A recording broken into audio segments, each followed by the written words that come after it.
Hi, I'm Edward Hooper, the Public Relations Officer for the Jackson County School System, and today I'm here with Assistant Superintendent of Teaching and Learning, Fran Dundor, and today, Ms. Dundor, we're talking about MAP testing. What is MAP testing for the parents at home? MAP test is an assessment we give your students to measure their academic progress. And we had an opportunity to catch up with Robert out at East Jackson Elementary School today to explain MAP testing. So we'll show you the interview that Ms. Dundor conducted with Robert explaining a little bit more about MAP testing. Ms. Dundor, I just got my MAP results and I really don't know what they say or what they mean. Well, let's take a look at them together. So your MAP test that you just took this fall is a measure of your academic progress. It measures your achievement in reading and it measures your achievement in math.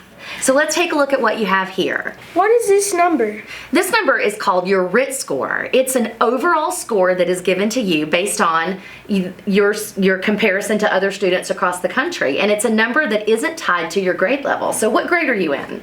I'm in 5th grade. You're in 5th grade, but you may have scored higher than some other 5th graders or lower on some subjects than other 5th graders. A RIT score is kind of like your height. You can be in 5th grade and be this tall, or you can be in 5th grade and be this tall.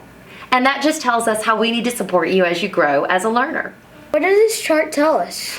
Because we give you MAP more than one time a year, we actually give you the MAP assessment 3 times a year. This chart shows us how you've grown from the first time you take it in the fall, till the second time you take it in the winter, and finally the third time you take it in the spring. And this chart shows your trajectory. So it shows us the direction you should be growing, so we know if we're keeping you on track to be successful. Also, if you took the MAP assessment with us last year, we've got those scores to see how you've grown the whole time we've had you at East Jackson Elementary. Thank you, Robert, for your help today in our video about MAP testing. Ms. Dundor, we're not done. We have Ms. Kaylin down at South Jackson Elementary School who's got some questions about MAP testing it too. Who better to answer the questions than you? So, Ms. Kaylin, what do you got? Ms. Dundor, how many times a year do we take a MAP test? Us question, Kaylin. You are going to take the MAP test 3 times this year. You took 1 test in the fall. Those are the scores your parents have now to help us determine how you're doing academically at this point in the year. But we'll also take the MAP assessment again in the winter, and we'll take it again in the spring before you end the year, so we can measure your growth from the beginning of the year until we get out of school in May. How many different subjects in MAP test do I get to take?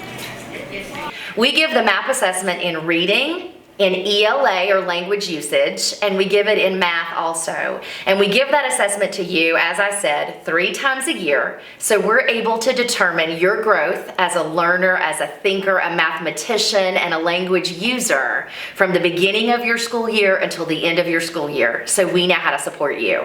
Kaylin, thank you for your questions down at South Jackson Elementary. Continue to rock the 5th grade in our MAP test.